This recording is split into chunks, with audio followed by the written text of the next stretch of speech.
पहली लड़ाई थी आज़ादी की, वो उसका एपिसेंटर यूपी ही था। तो आप सोच सकती हैं कि वो आज़ादी की लड़ाई बिल्कुल माइक्रो लेवल पे लड़ी गई है। 95 फीवर एफएम से मैं हूं RJ Kanika and I have Haider Naqvi sir again with us in our show. सबसे पहले welcome to the show. Thank you so much.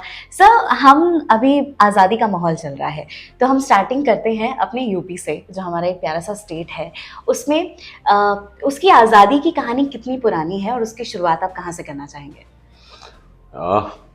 UP में से अगर हम लोग सिर्फ ब्रिटिश कॉन्टेक्स्ट में देखें तो मतलब यहाँ आज़ादी की लड़ाइयाँ तो ऑलमोस्ट 17वीं सेंचुरी के एंड से शुरू ही हो गई थी। जी।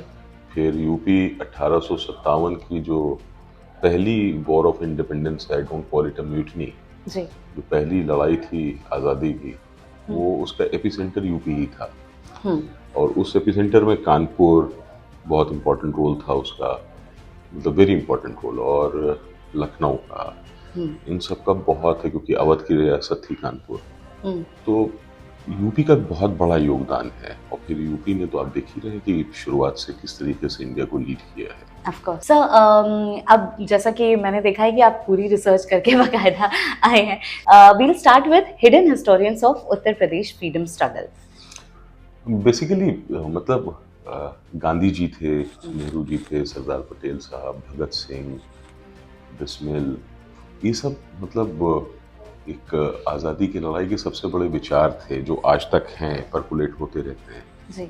लेकिन लेकिन इनका जो असर था उस आज़ादी की लड़ाई में, और ख़ास तौर से उत्तर प्रदेश में, हर व्यक्ति ने, हर जो कह सकते हैं अलग अलग कम्युनिटीज़ थी, उन्होंने अपने अपने तरीक़ों से उस आज़ादी की लड़ाई में अपना एक योगदान दिया है।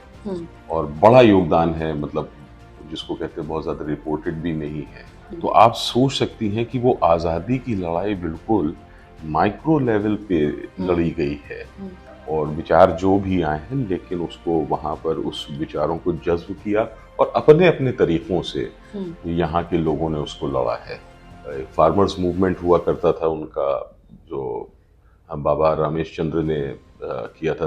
बेसिकली वो जो 1920 के आसपास उन्होंने फार्मर्स को संगठित किया। अच्छा। और जो ज़माने में ताल्लुक़ेदार थे, जो पीजेंट कहते हैं, हाँ। उनकी वो ताल्लुक़ेदार एक तो उनको वो क्रश भी करते थे, जी जी। मतलब कुचल देते थे, उनको कुछ समझा नहीं जाता था। और ब्रिटिश का उनको बहुत सपोर्ट था।